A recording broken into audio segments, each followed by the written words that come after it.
తెలుగుని చరితగా చెక్కినదే నువ్వేగా రాజన్న రాజ్యం తెచ్చినదే జగనన్నని రాజును చేసినదే నిరుపేదల రాతలు మార్చినదే నువ్వేగా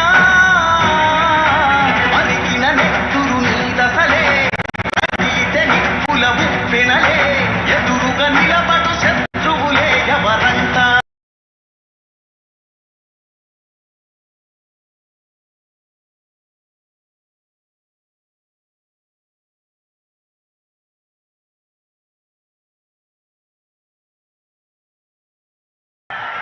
వేదికను అలంకరించిన పెద్దలకు, అలాగే విచ్చేసిన కార్యకర్తల నుంచి, అలాగే ఈరోజు ఈ సభా కార్యక్రమానికి సిద్ధం కార్యక్రమానికి విచ్చేసిన లక్షలాది ప్రజానికం తరఫు నుంచి గౌరవనీయులు ఆంధ్ర రాష్ట్ర ముఖ్యమంత్రి జగన్మోహన్ రెడ్డి గారికి సాదర స్వాగతం పలుకుతున్నాం.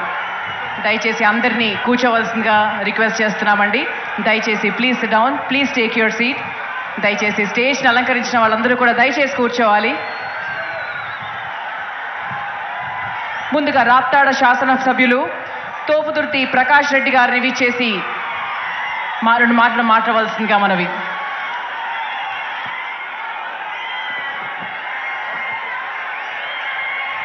సిద్ధమా? పెత్తందారుల పైన పేదల పక్షాన యుద్ధానికి సిద్ధంగా వచ్చిన రాయలసీమ బిడ్డలారా, రాప్తాడు మీకు స్వాగతం పలుకుతోంది. బ్రిటిష్ దొరలపై తిరుగుబాటు చేసిన తొలి భారతీయుడు మన సీమ బిడ్డ ఉయ్యారవాడ నరసింహారెడ్డి. ఎట్లా ఉంటాడో తెలుసా? ఎట్లా ఉంటాడో? దాతృత్వంలో బుడ్డ వెంగళరెడ్డి, రాజసంలో రాజశేఖర్ రెడ్డి, పౌరుషంలో సైరా నరసింహారెడ్డి.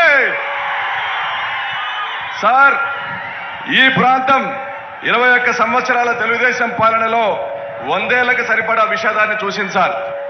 ఫ్యాక్షన్ హత్యల్ని చూసింది, రైతు ఆత్మహత్యల్ని చూసింది, కరువు కాటకాల్ని చూసింది, వలసలతో నిర్మానుష్యమైన గ్రామాల్ని చూసింది సార్.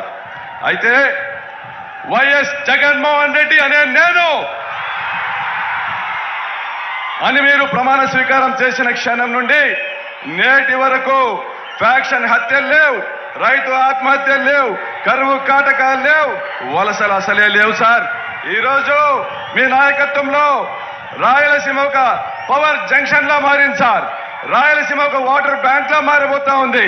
ఒక ఇండస్ట్రియల్ హబ్ లా మార్చిన మీకు ఏమిచ్చి రుణం తీర్చుకోవాలి సార్.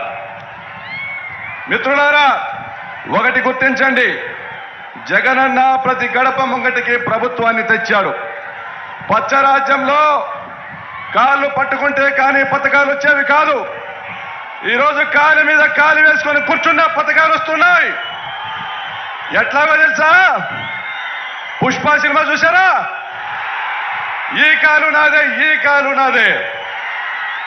ఆ విధంగా జగనన్న మనకు అండగా ఉన్నాడు కాబట్టి ఈరోజు రాయలసీమ అభివృద్ధికి కేరా పట్టస్గా మారింది సార్. ఒక కడపలోనే కాదు సార్, గడప గడప కొలిచే దైవం రాజశేఖర రెడ్డి గారు. చిత్తూరు జిల్లా నుంచి వచ్చిన మిత్రులారా, మీకోసం వస్తూ రాజన్న మరణించినాడన్న విషయం గుర్తుంచుకోండి. కర్నూలు జిల్లాలో ఆయన తుది శ్వాస వదిలారు. కడప జిల్లాలో ఆయన శాశ్వత నివాసం ఎంచుకున్నారు. అనంతపురం జిల్లా ఆయన జ్ఞాపకాలతో జీవిస్తోంది ఈరోజు, రాజన్న జ్ఞాపకాలతో.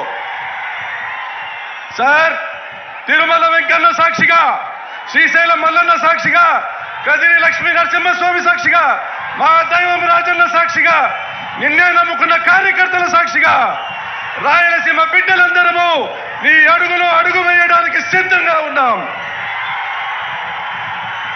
మిత్రులారా, 14 సంవత్సరాల చంద్రబాబు పాలనలో మన ప్రాంతంలో తెగిన తాలి బొట్లు కుట్టిన